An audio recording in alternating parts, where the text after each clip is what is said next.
तो मैंने एनर्जी से पहले डाल दिया था, तो मेरे हैं वो। नहीं तो मुझे पता है आपके पास होते, वो मैं आगे आऊंगा, लेकिन शुरुआत कर रहा हूं। शुरुआत बैंक और एक दिग्गज बैंक इंडसइंड बैंक के साथ कर रहा हूं। अब इंडसइंड बैंक वो बैंक है जिसने साल के लोज से तो खैर कहानी बदल दी है। गजब का मूव आया। अभी 900 950 के जोन्स पे आपने नोटिस करा होगा, काफी लंबा कंसोलिडेशन हो रहा है। जब बैंक्स आउट परफॉर्म भी कर रहे थे, कंसोलिडेशन के मोड में चल रहा है। मोड में इसीलिए था क्योंकि आपको याद होगा प्रमोटर्स का वारंट कन्वर्जन बड़े ऊपर के भाव पे होना था, वो हो नहीं रहा था, प्रमोटर कर नहीं रहे थे और परमिशन मांग रहे थे और एक्सटेंशन की। वो एक्सटेंशन दरअसल कल बाजार बंद होने के बाद आरबीआई ने दे दिया है। 18 फरवरी तक प्रमोटर्स चाहें तो अपना वारंट कन्वर्ट कर सकते हैं। तो अभी भी होप रहेगी, वो जो ऊपर के भाव पे प्रमोटर अगर वारंट कन्वर्ट कर देते हैं तो सारी स्ट्रीट का भरोसा बढ़ता हुआ नजर आएगा। खबर पॉजिटिव है, इसलिए आज खरीदारी करने का मन। हाँ, लेकिन हर इस समय बाजार ऐसे ही है कि आपको अपनी एंट्री टाइम करनी है। तो मेरी तो सीएमपी जो है कल की क्लोजिंग के हिसाब से चल रही है।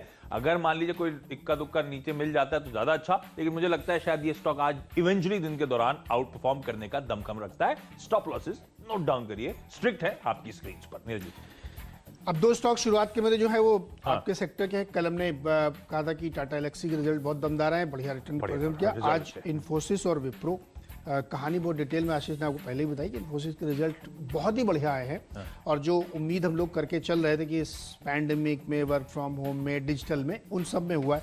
और आगे की गाइडेंस भी वो बहुत बढ़िया दे रहे हैं। वो कॉन्फिडेंट है कि अगला साल भी बहुत अच्छा जाएगा, क्योंकि जो भी उन्होंने कोशिश की थी वो सही होगी। 7-8 बिलियन डॉलर की डील्स भी इन्होंने इस पूरे उसमें रखी है अपने पास, जो कि बढ़िया दिख रही है। FY21 का जो पूरा गाइडेंस है उसको अपग्रेड किया है एस्टिमेट। ये और डबल डिजिट ग्रोथ की बात करने लगे सबकी सब। अब टीसीएस ने पहले कहा, अब इन्होंने कहा। तो इसकी वजह से मुझे लगता है कि इसमें बढ़ेगी। रेवेन्यू ग्रोथ 4.5 से 5% के बीच थी, जो कि 2 से 3% का अनुमान था। वैसे विप्रो में भी आप देखिए तो बहुत अच्छे नतीजे कंपनी ने पेश किए और यहाँ पे भी खरीदारी देखनी चाहिए। डॉलर रेवेन्यू करीब 4% के आसपास बढ़ी, 3.94 प्रिसाइसली। और एबिट इनका जो है 21.7 था, जो 19.2 से बढ़ के आया है। तो दोनों के अच्छे नतीजे। अच्छा, तीसरा भी बता दो क्योंकि वो टीसीएस है। टीसीएस क्यों लिया हमने? इन्होंने जो कल काफ़ी सारे काम किए, तो इनका एक कॉन्ट्रैक्ट हुआ जो एक प्लेटफॉर्म प्रोवाइड कराएंगे।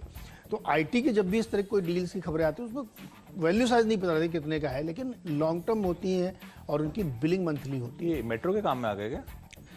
मेट्रो काम में काफी नहीं, इन्होंने माइक्रोसॉफ्ट अज़ूरे तो यही है। अरे प्लेटफॉर्म का मतलब खाली ट्रेन, सीरियसली लेने लगे। तो अज़ूरे के लिए इन्होंने ऑर्केस्ट्रेशन प्लेटफॉर्म तैयार किया। तो मुझे लगता है टीसीएस को भी ध्यान में रखना चाहिए। और देखिए उस प्राइस से नीचे नहीं आ रहा, वो जो 3100 था ये नीचे बनाया। हाँ, ये अलग सवाल हो सकता है कि इस ऑलरेडी बहुत तेजी आ चुकी है, कितना ये अच्छे रिजल्ट डिस्काउंटेड थे। लेकिन ये तेजी दिखा रही है, ये नंबर्स दिखा रहे हैं कि डिजिटल ट्रांसफॉर्मेशन की जो जर्नी की सारी आईटी कंपनीज बात करी थी, अब अंडरवे है। तो ये आज ही तो कल ये सारे स्टॉक इन भाव के ऊपर आपको नजर आएंगे, ध्यान रखिएगा। तीन तो मेरे आईटी के दिग्गज रख लिए। मतलब आखिरी में एक बात खाली मैं बता देता हूँ। देखो, एक आर्टिफिशियल इंटेलिजेंस है ना, एक जो है इंटरनेट ऑफ थिंग्स सुना होगा आपने, मशीन लर्निंग सुना है, of senses, internet of senses, इंद्रियां जो हमारी 5 इंद्रिय होती है ना, उस पे काम चल रहा है और वो बहुत दूर नहीं है। मतलब क्या? यानी आपका जो डिजिटल एक्सपीरियंस है ना, वो और बदलने वाला है।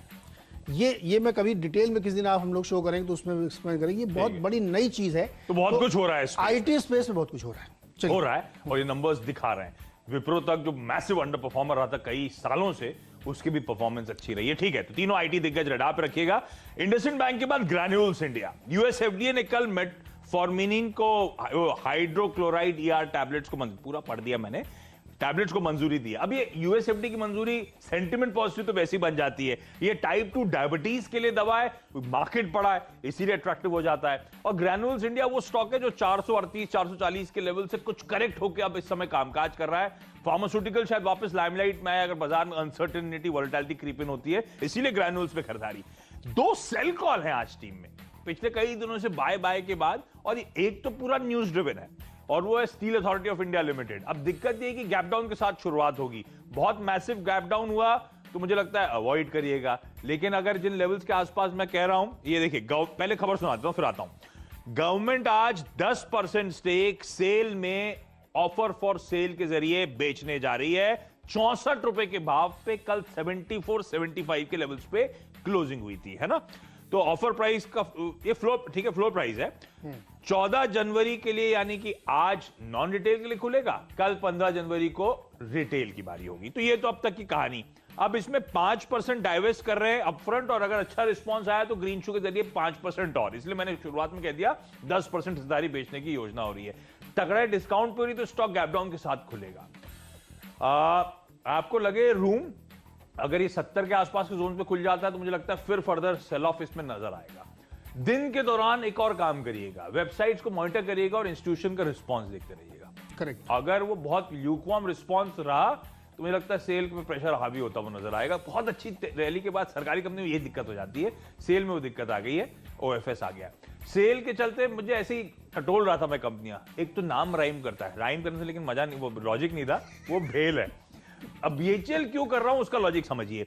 मैसिव रिकवरी की जब मैं बात कर रहा हूं, तेजी की बात कर रहा हूं, बीएचईएल में भी आई थी।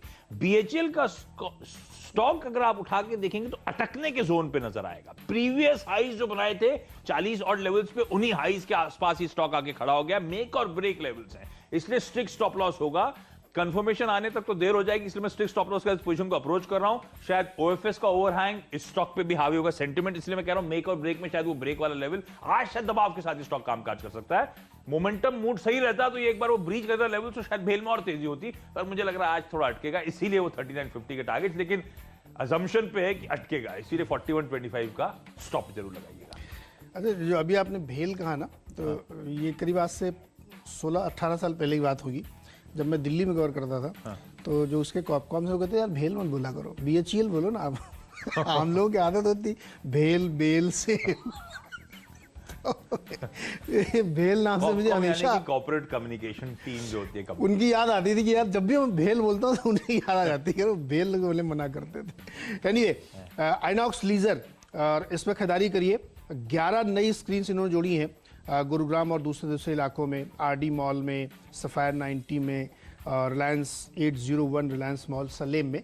तो अब एडिशन हुआ है, और उस साउथ में तो खुल भी नहीं है पिक्चर की वजह से, मास्टर फिल्म की वजह से। तो एक बात रह गई पूछना कि मास्टर फिल्म वेडनेसडे को रिलीज हो गई, फ्राइडे को तो फिर भी शो बनता है ना मास्टर पे? बनता है, क्यों नहीं बनता है ना? हल्ला तो मचा हुआ है पूरे साउथ में इस मूवी को लेकर, करेंगे इस पे। ठीक है।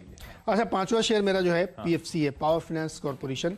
कंपनी 5000 करोड़ रुपए का बॉन्ड इशू करके फंड जाने जा रही है, और 4500 करोड़ का ग्रीन शू ऑप्शन रखेगी। ब्याज दर इसमें क्या होगी, यील्ड 4.65% से लेकर के 6.95% तक। तो टोटल करीब 9.5-10 हजार करोड़ रुपए जुटाने की योजना है। अच्छा, हिंदुस्तान एरोनॉटिक्स, और अब टीम थोड़ा सा बदल रही है। एचएएल के बाद मैं डिफेंस स्टॉक्स पे पूरी तरह से फोकस करने वाला हूं, क्योंकि हिंदुस्तान एरोनॉटिक्स के साथ जो हुआ है वो गेम चेंजिंग इवेंट है। पहली चीज ध्यान रखिएगा, कैबिनेट ने कल, अब खबर बाजार बंद होने के बाद कंफर्मेशन आया, 73 लाइट कॉम्बैट एयरक्राफ्ट तेजस MK-1A उन फाइटर एयरक्राफ्ट के लिए प्रोक्योरमेंट के लिए एचएएल को ऑर्डर दे दिया है। 10 LCA तेजस ट्रेनर एयरक्राफ्ट के लिए भी ये ऑर्डर है। तो एडिशनल में ट्रेनर एयरक्राफ्ट होंगे और कॉम्बैट एयरक्राफ्ट दोनों तेजस बुक करे जा रहे हैं। 83 इन टोटल, 83 यानी कि 46-47 हजार करोड़ रुपए का ऑर्डर हिंदुस्तान एरोनॉटिक्स को सरकार की तरफ से जाने वाला है। मुझे लगता है गेम चेंजिंग, इसलिए मैंने वर्ड यूज करा। एचएएल को रेडा पे रखिएगा। एचएएल वो स्टॉक था जो बहुत अच्छा मोमेंटम बहुत समय बाद देना शुरू कर रहा था, फिर वो मुझे याद है ओएफएस आया था, सरकार ने स्टेक बेचा था, उसके बाद लड़खड़ाया और अब से 1000 के नीचे कब से चल रहा है। मैसिव ऑर्डर है और इसके चलते इस कंपनी को फायदा मिलेगा। आपके 5 स्टॉक हो गए क्या? क्योंकि इसी कड़ी में मैं जोड़ रहा हूं अगला डिपेंडेबल स्टॉक आज का। तो डिपेंडेबल का स्टिंग प्ले आउट कीजिए डायरेक्टर साहब। और जब मैंने तेजस की एचएएल की खबर पढ़ी तो मुझे एक ही कंपनी सबसे ज्यादा दिमाग में आई और उसे डिपेंडेबल आज बना रहा हूं। ये कंपनी है डायनामैटिक टेक्नोलॉजीज। एकदम शांत इस समय कामकाज करती हुई, लंबे अरसे से एक नैरो बैंड में कंसोलिडेशन, 1285 के साल के हाईज वहां से करेक्ट होके कंसोलिडेशन में है। मार्केट कैप इस कंपनी का केवल 500 करोड़ का, और मैं इस कंपनी को बहुत डिटेल में आप लोगों को समझा चुका हूं। यह company highly engineered mission critical products बनाती है एरोस्पेस, ऑटोमोटिव और हाइड्रोलिक इंडस्ट्रीज के लिए। यह वो कंपनी है जिसका भारत और यूरोप में मैन्युफैक्चरिंग है, 6 कॉन्टिनेंट्स में प्रेजेंस है। अब नाम समझिए कंपनियों के, एयरबस के लिए, बोइंग के लिए, आपने बेल हेलीकॉप्टर्स का नाम सुना होगा। बेल वो कंपनी उन सब के लिए मिशन क्रिटिकल इक्विपमेंट्स बनाती है, उन सब की कंपोनेंट सप्लाई का काम ये डायनामैटिक टेक्नोलॉजीज करती है। पर इसका क्या लेना है एचएएल के ऑर्डर से? HAL के तेजस लाइट कॉम्बैट एयरक्राफ्ट के लिए भी ये कंपनी काम करती है। डायनामेटिक टेक्नोलॉजी, उस दिन मैंने अपने डिस्प्ले में इसलिए इमेजेस तक दिखाई थी। इस कंपनी को रडार पर रखिएगा। बहुत अच्छा मूव आया था बताने के बाद, वापस करेक्ट हुआ है। मुझे लगता है ये स्टॉक अच्छे लेवल्स पे खड़ा हुआ है, ट्रेड लिया जा सकता है 830 के लेवल्स। मेरा डिपेंडेबल है ONGC, और कल भी इसको टीम में शामिल किया था और हमने आपसे कहा था कि ऑयल की जो मजबूती है वो अभी चलेगी, लगातार चलेगी। तो उसका फायदा किसको होगा? ONGC, OIL, HOEC जो ऑयल एक्सप्लोरेशन के बिजनेसेस में है। और ये स्टॉक लगातार देखिए आप, चूंकि FNO का है इसलिए धीरे धीरे चलता है और ये लगातार ऊपर के 105 के लेवल पे अभी भी ट्रेड कर रहा है, क्योंकि क्रूड में कहीं भी नरमी के संकेत अभी तक नहीं दिख रहे हैं और ये अभी और ऊपर जाएगा। तो जितना क्रूड ऊपर जाएगा उसका फायदा इसको मिलेगा, क्योंकि ये हाईली अंडरवैल्यूड स्टॉक है और इसमें बहुत ज़्यादा एसेट अंडर ओन्ड है। तो हमें लगता है यहाँ पे अभी भी तेज़ी की गुंजाइश रखनी चाहिए। 114 का टारगेट लेके ONGC में खरीदारी करके चल सकता है।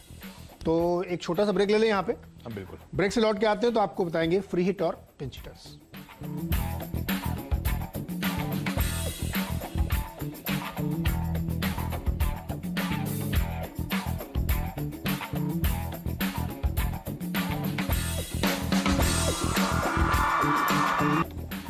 स्वागत है एक बार फिर से आपका, और बारी है फ्री टॉप पिंच हिटर की, और उसमें शिपिंग कॉर्पोरेशन ऑफ इंडिया दिखाई। देखिए इसमें cap size 5TC, technical term में थोड़ा VLCC का नाम है, और जिसका जो फ्रेट था वो $16,633 के आसपास चल रहा था।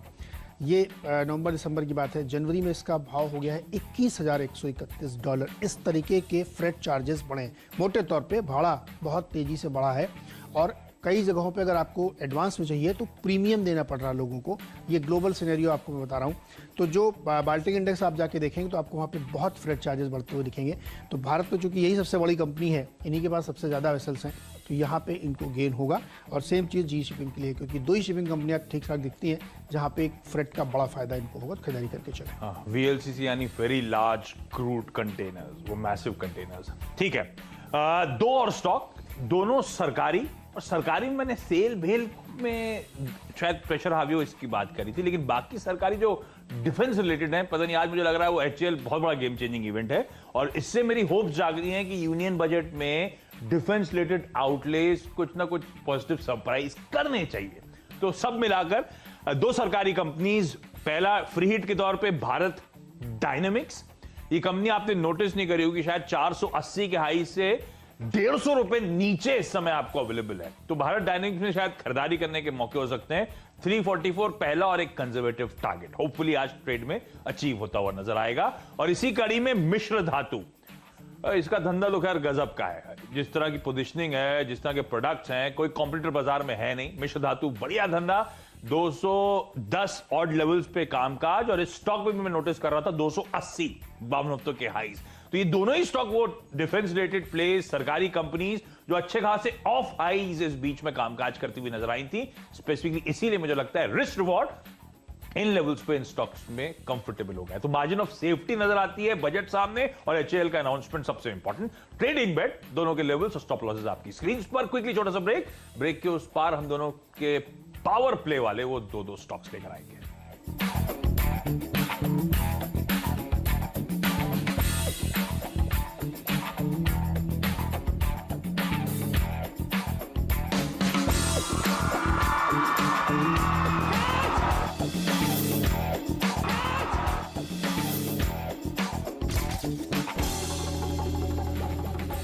आखिर के दो स्टॉक्स जो पावर प्लेस के, उसमें तो भारतीय एयरटेल, और इसको इन्होंने एक अमेजॉन के साथ टाइप किया, कल खबर आई थी, और उसमें ये तमाम जो मोबाइल यूजर है प्राइम वीडियो वाले, उनको अलग अलग फैसिलिटीज दे रहे हैं नेटफ्लिक्स को टक्कर देने के लिए। यस, मोबाइल पे जब आप लोग देखते हैं तो उसका एक बड़ा सस्ता वर्जन ये लेके आ रहे हैं। तो ये अक्रॉस इंडिया के लिए सर्विस है, क्योंकि नेटफ्लिक्स ने एक बीच में स्कीम शुरू की थी कि आपको मोबाइल पे जो मिलेगा सस्ता मिलेगा, तो उसका काउंटर है। दूसरा, इन्होंने एक और एडुटेक ऑनलाइन कल ही सर्विस शुरू की है, जिसमें कि ये बच्चों को कोचिंग करने वाला काम ऑनलाइन शुरू करेंगे। ये भारतीय एयरटेल है, किसी के साथ टाइप करा है? ये अमेजॉन करेगा। अच्छा, तो अब जब अमेजॉन इस तरीके की सर्विसेज और एक्सपेंड कर रहा है, तो उसमें फिर आप मोबाइल ऐप सर्विसेज इनको ऐड करते हैं। तो इसलिए भारतीय एयरटेल में खरीदारी करके चले। और आखिरी शेयर है HCL टेक। चारों दिग्गज आप टीम में हो गए और इसके भी रिजल्ट आने हैं, तो आप कह रहे हैं बहुत शानदार आएंगे। अब तो जो बाजार उम्मीद थी उससे ज्यादा डिस्काउंटिंग करनी पड़ेगी आपको, क्योंकि टीसीएस एबरेशन हो सकता था, शक था, पर इन्फोसिस और विप्रो के बाद कंफर्मेशन है कि ये टेलविंड स्ट्रांग है। अब एचसीएल टेक आपका था, लेकिन हाँ कल नंबर्स हैं, उससे पहले मुझे लगता है मूड मॉल और बेटर होगा। ठीक है, आखिरी के 2 स्टॉक्स मैं डिफेंस प्ले पे उतर आया हूं पूरी तरह से एचएएल की उस न्यूज के बाद। पहली कंपनी है वॉलचंद नगर इंडस्ट्रीज, बढ़िया स्टॉक है, बहुत दशकों पुराना धंधा, बीन देयर डन दैट, हर कंपनी के साथ इसने कामकाज करा हुआ है, mission critical components, precision equipment सब बनाने का काम तजुर्बा रखती है, और इस समय अंडर करंट्स इस इंडस्ट्री में बहुत स्ट्रांग है। तो एक तो सेंटिमेंट पॉजिटिव बन जाता है, लेकिन ये कंपनी का स्मार्टली स्टीयर कर ली जाए यहां से, तो मुझे लगता है बहुत सालों के कंसोलिडेशन, बहुत सालों के अंडर परफॉर्मेंस से बाहर निकल सकती है। अब वो देखना होगा कैसे प्ले आउट होता है, लेकिन इस समय 70 के टारगेट्स के साथ अप्रोच करने के मौके। दूसरी कंपनी और जो ज्यादा इमीडिएट और ज्यादा ट्रैक्शन दिखा सकती है वो है जेन टेक्नोलॉजीज। अब जेन टेक्नोलॉजीज की बात इसीलिए मैं स्पेसिफिकली कर रहा हूं क्योंकि ये कंपनी जानी जाती है, वो क्या कहते हैं उसको, सिमुलेशन डिवाइसेस। तो सिमुलेशन डिवाइसेस मतलब कि हम तेजस में बैठने से पहले, तेजस की इवन वो ट्रेनर एयरक्राफ्ट में बैठने से पहले सिमुलेशन एक्सरसाइजेस के थ्रू जाते हैं, है ना। उससे पहले हम अडेप्ट करते हैं उसको टेक्नोलॉजी को, और उसके बाद हमने तो इतना महंगा प्लेन गिर जाएगा तो बहुत नुकसान हो जाएगा देश का। तो जेन टेक्नोलॉजी की कंपनी उस तरह के धंधे में है, सिमुलेशन एक्सरसाइजेस प्रोवाइड करती है, वो मशीन्स प्रोवाइड करती है, वो एक्सपीरियंस प्रोवाइड करती है। तो कंपनी का धंधा अच्छा, रिटर्न रेशियोज में देख रहा था 30% प्लस के, एक डिफेंस कंपनी जिसके 30% प्लस के रिटर्न रेशियो, एनुअल रिपोर्ट खोलिएगा जाके देखिए फाइनेंशियल्स में क्या ट्रेजेक्टरी बदली है इस कंपनी ने। और हम आत्मनिर्भर की बात कर रहे हैं, आत्मनिर्भर भारत की, सेल्फ डिपेंडेंस की। तो मुझे लगता है ये जेन टेक्नोलॉजी उस लिहाज से लाइमलाइट में आएगी। इतना तगड़ा 45-46 हजार रुपए का तेजस का प्रोक्योरमेंट, जेन टेक्नोलॉजीज जो स्टिमुलेशन डिवाइसेस प्रोवाइड करती है, इसको भी रडार पे रखना। अब आएगा नहीं आएगा ऑर्डर मुझे नहीं पता, लेकिन बड़ा ऑब्वियस सा बेट नजर लग रहा था मुझे सेंटिमेंट्स के लिहाज से। आज शायद अच्छे मूव्स ये स्टॉक दिखाता हुआ नजर आए। मेरी 10 की टीम आपकी स्क्रीन पर, आज 2 गेंदबाज भी हैं, कुछ पसंद आ रहा है क्या? एचएल इतना बड़ा अगर ऑर्डर है तो गेम चेंजिंग, तो फिर गेम चेंजर है। और एचएल हाई बीटा बिहेवियर है, अगर इस तरह के ऑर्डर्स आते हैं तो उसमें बहुत तेज मूवमेंट देखने को मिलता है। तो मुझे लगता है कि इसमें तेजी बनेगी और जो आप लक्ष्य दे रहे हैं आसानी से हासिल होंगे। मेरी टीम देख के बताइए आपको उसमें क्या पसंद है। ओके, आपके तो 10 के 10 बल्लेबाज थे, और मुझे इस समय बहुत वैल्यू, खैर जब गिरा था 60 रुपए पहुंचा था, ओएनजीसी में नजर आती थी, और अभी भी मोमेंटम पकड़ने के बावजूद भी आप भी जानते हैं किस तरह की वैल्यू अभी भी एमिडेड वैल्यू स्टॉक में है। और क्रूड पे नीरज जी का आजकल के तक के क्लेम्स तो एकदम टकाटक रहे हैं। तो मेरे मॉर्निंग कॉल में $60 के पार जाने की तैयारी हो रही है, तो मुझे लगता है अभी भी सेंटीमेंट ऑफ पॉजिटिव साइड ही देखने को मिलेगा। ये स्टॉक अभी भी अट्रैक्टिव है, तो किसी भी डिप्स में इन लेवल्स के आसपास एक्यूमुलेट करने के मौके कंफर्ट देता है, इसलिए ओएनजीसी वो स्टॉक है जिस पे दाव लगाने की सलाह। 10 की टीम क्विकली मेरी स्क्रीन पे ले आइएगा। तो 10 में से आज 2 गेंदबाज, बाकी पूरी खरीदारी करने का मूड। तो पहले खबरों के साथ शुरुआत करी थी। इंडसइंड बैंक, जहां पे प्रमोटर्स की वो जो वारंट कन्वर्जन की तारीख एक्सटेंड करने की डिमांड करी थी, मंजूरी मिल गई है। 18 फरवरी तक एक्सटेंशन पॉसिबल है। स्टॉक कंसोलिडेट कर रहा था, इसीलिए अंडर परफॉर्म कर रहा था। आज खबरें हैं तो शायद अच्छा आउट परफॉर्मेंस दिखा सकता है। ग्रैन्यूल्स इंडिया करेक्शन के साथ कामकाज कर रहा है, ऑफ हाइज है। यूएस एफडीए से टाइप 2 डायबिटीज की एक ड्रग को मंजूरी मिलना पॉजिटिव हो जाता है। सेल बट ऑब्वियसली चॉइस थी कि आज बिकवाली का कॉल होगा। मेरा मानना है अगर कम गैप डाउन होता है तभी बिकवाली इनिशिएट करिएगा, लेकिन हो सकता है आज अच्छे खासे प्रेशर के साथ शुरुआत हो। बहुत ज्यादा प्रेशर आ रहा हो, अवॉइड कैटेगरी में होगा, क्योंकि सरकार का ओएफएस आ रहा है 74 का स्टॉक, 64 के भाव पे ओएफएस का फ्लोर प्राइस, दबाव तो बड़ा लाजमी है। भेल मेरे ख्याल से रब ऑफ हो सकता है सेल का, लेकिन ये स्टॉक जिस जंक्शन पे खड़ा हुआ है, जंक्चर पे खड़ा हुआ है, लग रहा था मेक और ब्रेक लेवल, और इस खबरों के चलते मुझे लगता है शायद कुछ प्रॉफिट टेकिंग अच्छे मूव्स के बाद भेल में क्रीप इन हो। एचएएल 83 तेजस एयरक्राफ्ट का game changing order 47-46,000 crore rupees का, ये स्टॉक अच्छा मूव दिखाएगा। और उसके बाद पूरी टीम उसी से कनेक्टेड है। डायनामैटिक टेक्नोलॉजीज जो तमाम ग्लोबल एविएशन दिग्गजों को सर्व करती है, और उसके अलावा एचएएल के तेजस प्रोग्राम का हिस्सा है, इस कंपनी को डाप रखेगा। मिश्र धातु और साथ साथ भारत डायनामिक्स, 2 सरकारी defence companies of high trade कर रही हैं। मार्जिन ऑफ सेफ्टी बेहतर है, रिस्क रिवॉर्ड फेवरेबल है, इसीलिए खरीदारी करने का कॉल। और फाइनली 2 थोड़े से और हाई बीटा वाले स्टॉक्स कह लीजिए, लेकिन अट्रैक्टिव, वॉलचंद नगर इंडस्ट्रीज और जेन टेक्नोलॉजीज। जेन टेक्नोलॉजीज खास तौर पे क्योंकि सिमुलेशन डिवाइस प्रोवाइड करती है, मुझे लगता है ये स्टॉक भी आज अच्छा परफॉर्म करेगा। मल्टीप्लाई स्क्रीन पे और उसमें आईटी पे आज फोकस किया। कल दो नतीजे जो आए इन्फोसिस और विप्रो के, वो बहुत ही बेहतरीन थे। टीसीएस में नतीजे तो अच्छे थे ही, पहले आ चुके हैं, लेकिन कल एक खबर भी आई कि अजूर के लिए एक प्लेटफॉर्म रेट किया और साथ ही एचसीएल टेक्नोलॉजीज के रिजल्ट्स आने हैं। तो चारों दिग्गज आईटी कंपनीज फोकस में किया है। आइनॉक्स लीजर ने अपने इस पोर्टफोलियो में 11 और स्क्रीन जोड़ी हैं। पीएफसी करीब 10,000 करोड़ रुपए जुटाने जा रहा है। ओएनजीसी बहुत ही अंडर वैल्यूड है और अभी लगातार इसमें तेजी बनती हुई दिख रही। क्रूड की मजबूती का फायदा मिल रहा है। फ्रेट चार्जेस बहुत बढ़ गए हैं ग्लोबली, तो उसका फायदा एससीआई और जी शिपिंग को मिलेगा। और भारतीय एयरटेल ने एक टाइप किया है अमेजॉन के साथ, जो अमेजॉन अपने उस पर प्राइम वीडियो सस्ते दरों पे प्रोवाइड कराएगा। तो मुझे लगता है टीसीएस पे 6 रुपए का एक्स डिविडेंड का एडजस्टमेंट होना है, तो उससे घबराइएगा नहीं आप। मुझे लगता है कि जो लोग इसलिए मैंने बता दिया, हाँ, 6 रुपए का एक्स डिविडेंड एडजस्टमेंट होगा तो नीरज जी का कॉल के हिसाब से उसको एडजस्ट कर लीजिएगा। हाँ करेक्ट। तो ये पूरी टीम है, खरीदारी करके चलना चाहिए।